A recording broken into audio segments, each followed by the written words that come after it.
गोवर्धन में एक महात्मा थे, गौ घाट पर कनक भवन है, वहां विराजते थे। हमारे पूज्य गुरुदेव ने उनका खूब संग किया। श्री राधे श्याम बाबा सिद्ध पुरुष थे, भगवत प्राप्त संत थे, बहुत पवित्र रहते थे ठाकुर जी। वो बहुत पवित्र रहते थे, एक लंगोटी में रहते, और कोई आ जाए फिर चौका लगाओ, अखंड धूना रहता था उनके। कोई पैर रख दे उनके क्षेत्र में तो फिर से चौका लगाओ, बार बार चौका लगता रहता था। सब कच्चा झोपड़ा था, मिट्टी थी, फिर पोता लगाओ, फिर पोता लगाओ। धूनी में टिक्कड़ बनते, ठाकुर जी को भोग लगता, वो आने जाने वाला कोई कहता उसको उसी में से प्रसाद मिल जाता था।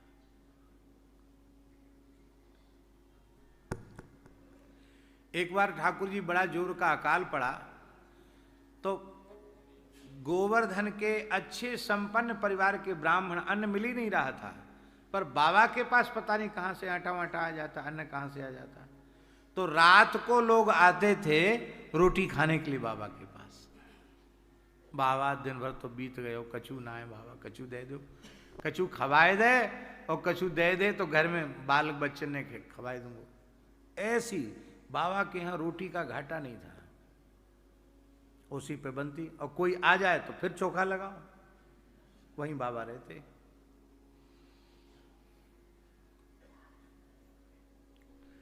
एक कुत्ता परख गया, बार बार वहीं जाए, बाबा ए भगाओ उसको, चौका लगाओ।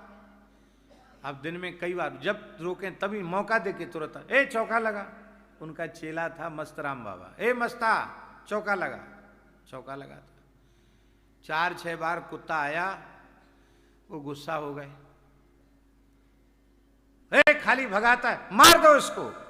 मार देने का मतलब ये थोड़ी था कि जान से मार दो, माने अब धमकाओ इसको, नहीं आवे द्वारा। वो ऐसे आज्ञा पालक थे, उन्होंने सोचा कि यदि मरा नहीं कुत्ता तो गुरु आज्ञा का उल्लंघन हो जाएगा।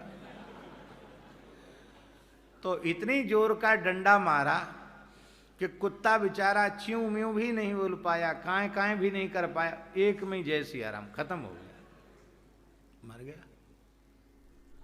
बाबा बोले राम राम राम राम। मस्त राम, कहाँ गुरु जी का कुत्ता मर गया?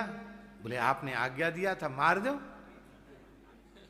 अरे मैंने ये थोड़ी कहा था बाबा मैं पढ़ो लिखो ना हूं, मैं तो यही सोची गुरु की आज्ञा को उल्लंघन है जाओ, मैं तो नरक में ठोर नहीं मिलेगी। अरे बोले भैया मस्तराम, अब हम सोच विचार के तुम्हें आज्ञा देंगे, तुमने तो बड़ा अनर्थ किया। ला भैया मानसी गंगा का जल लिया, कुत्ता के शरीर को स्नान कराया, गैया के गोबर का कंडा ऊपर से तुलसी रख करके अपने हाथ से संस्कार किया बाबा ने कुत्ते की। सच्ची घटना है ठाकुर जी गिरिराज जी की। संस्कार किया और कहा कि मैं अपने भजन का फल देता हूँ, हे ठाकुर जी इस कुत्ते को अपनी नित्य सन्निधि प्रदान करें, ये आपके नित्य गोलोक की प्राप्ति का अधिकारी है। इसके बाद बोले मस्तराम अब कुत्ता भगत की तेरे ही के लिए कुत्तों को ही बुलाना पड़ेगा। तो जिस दिन तेरे में ही थी कुत्ता की, उस दिन बोले बाबा मस्तराम तू जा 7 कोस की परिक्रमा करके जो कुत्ता कुतिया मिले दंडोत कह के कहना आपकी जात बिरादरी का कुत्ता भगत का भंडारा है, आप आ जाओ। 7 कोस के कुत्ता आए खाने के लिए और बिना लड़ाई झगड़ा के सबने पत्तल पर बैठकर पाया। ये घटना या तो जगन्नाथपुरी में बड़े बाबा के समय हुई थी या ब्रज में श्री राधे श्याम बाबा के समय।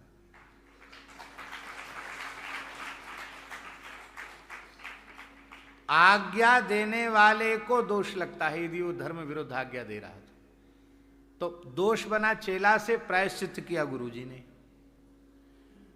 तो विश्वामित्र जी ने कहा मैं आज्ञा दे रहा हूं, यदि अधर्म होगा तो उसका आरोप तुम्हारे ऊपर नहीं होगा, मेरे ऊपर होगा।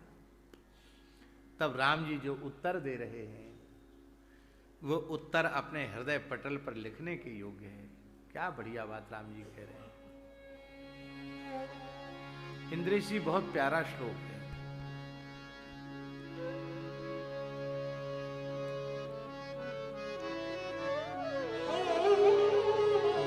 ब्राह्मण हितार्थाय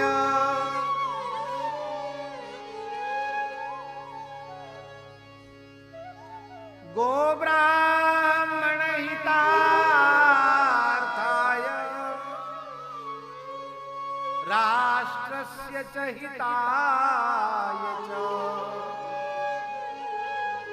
तव चैवा प्रमेयस्य वचनं कर्तुमुद्यतः।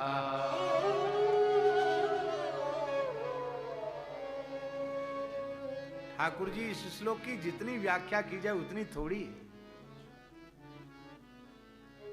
हे गुरुदेव, मैं आपकी आज्ञा का पालन करूंगा। क्यों?